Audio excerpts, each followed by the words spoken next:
과거 2016년 북한 제7차 당대회에서 김정은은 당찬 포부를 밝혔었습니다. 탄소일화학공업을 창설하는 것은 우리 당의 확고부동한 결심이며 에너지 자립을 위한 사활적인 문제입니다. 확고부동, 자립, 사활적인 문제. 김정은이 직접 이 정도로 말할 정도면 사실상 실패하면 안 되는 프로젝트라고 못 박은 겁니다. 그런데 2025년 3월 결과가 나왔습니다. 실패였죠. 탄소일화학공업, 도대체 뭘까요? 2017년 말 유엔 안전보장이사회가 채택한 대북제재 결의를 보면 북한이 1년에 수입할 수 있는 원유는 400만 배럴, 정유 제품은 50만 배럴로 제한됐습니다. 참고로 한국은 하루 평균 약 300만 배럴을 사용하죠. 북한에서는 석유가 나지 않기 때문에 안 그래도 석유가 부족한데 수입까지 막혀버리니 말 그대로 생존의 위협을 느낄 수밖에 없는 상황이었습니다. 시기를 보면 왜 김정은이 2016년에 탄소일화학공업을 발표했는지도 알 수 있습니다. 2016년은 북한이 4차 핵실험과 5차 핵실험을 강행하면서 국제사회 제재가 본격화된 시기거든요. 석탄은 많은데 석유가 없으니 석탄을 석유로 만들자는 것이 탄소일화학공업의 핵심입니다. 어떻게 가능할까요? 고온 고압 상태에서 석탄에 산소와 증기를 쏘면 일산화탄소와 수소로 이루어진 합성가스가 나옵니다.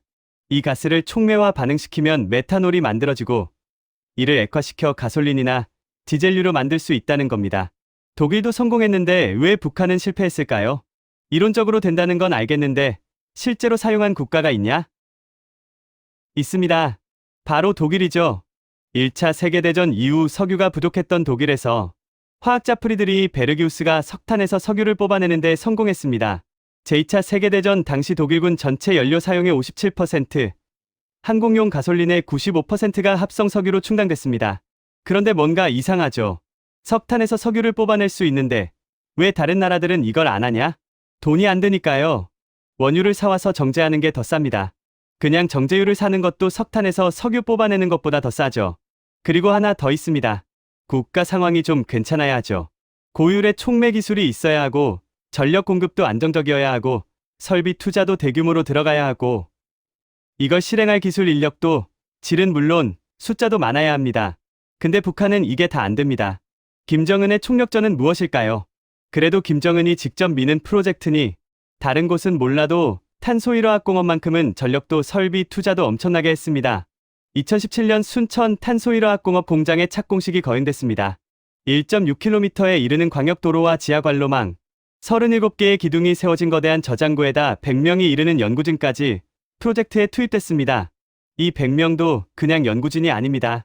김일성종합대학, 김책공업대학의 박사급 연구원들과 북한과학기술의 총합체인 국가과학원 소속의 엘리트 과학자들입니다.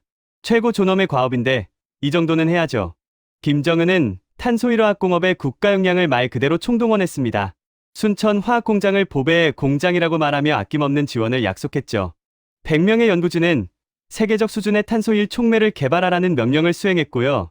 시간은 흘렀지만 겉으로는 진전이 있는 듯 보였습니다. 2018년에는 산소 분리기를 조립했다. 메탄올 저장 탱크 설치가 80%를 돌파했다 등 뭐 하나 만들어질 때마다 난리였죠. 하지만 가장 핵심인 촉매와 관련된 소식은 들리지 않았습니다. 그렇게 시간은 계속 지나갔고 소식도 뜸해지기 시작했죠. 2020년 1월에 열린 제8차 당대회까지 와서도 자신만만했던 공장 준공은 이루어지지 못했습니다. 김정은은 5년 계획이 대부분 미달이라며 갈궜고요. 이제는 갈구는 걸 넘어서 과학자들을 자합입한 무대에 세우기까지 했습니다. 자합입하는 말 그대로 내가 뭘 잘못했는지 내 입으로 말해봐입니다. 여기서 말 잘못하면 정말 목 날아가는 거죠.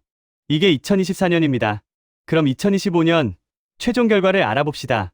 2025년 3월 탄소일화학공업 기지에 있던 100여 명의 부설연구원들은 짐을 싸기 시작했습니다. 성공해서 이제 집으로 돌아가는 걸까요? 반대였죠.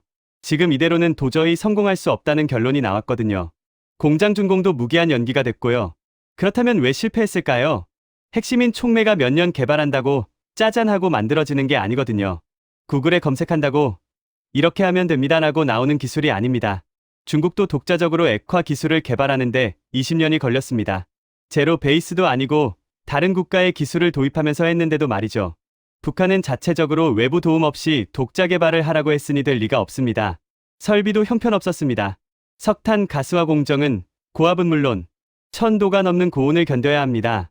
그래서 여기에 쓰이는 반응기와 파이프, 밸브는 특수합금으로 만들어야 하죠. 하지만 북한은 없습니다. 대북 제재로 수입도 못하죠. 그래서 만들었는데 특수합금을 만든 건 아니고 그냥 자체적으로 만든 강철을 사용했죠. 파이프는 못 버티고 터졌고요. 중간 시험 과정 없이 파일럿 플랜트 없이 바로 공장을 건설해버린 것도 문제였습니다.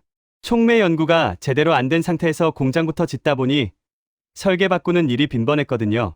공정 배관, 반응기 설계, 공장 배치를 계속 바꾸니 완공이 안 된 겁니다. 이런 북한은 러시아에 결국 손을 내밀었습니다. 탄소일화학 공업의 실패는 북한의 대외 전략에도 영향을 미쳤죠. 자력갱생으로 에너지를 해결하겠다는 꿈이 부서졌으니 어디든 손을 내밀어야 했습니다. 바로 러시아죠. 북한은 러시아의 군대와 무기를, 러시아는 북한의 석유를 주고받고 있으니까요. 이제 왜 탄소일화학 공업이 제2의 비난론이라 불리는지, 그리고 비난론보다 더 참사인지 느껴지실 겁니다. 대상만 바뀌었지 국제적으로 외면당한 것을 경제성이 없는 걸 이념적으로 밀어붙였다가 실패했다는 점에서 갔죠.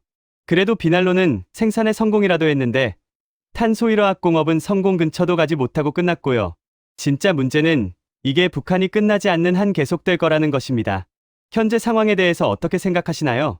여러분의 생각을 댓글로 남겨주세요.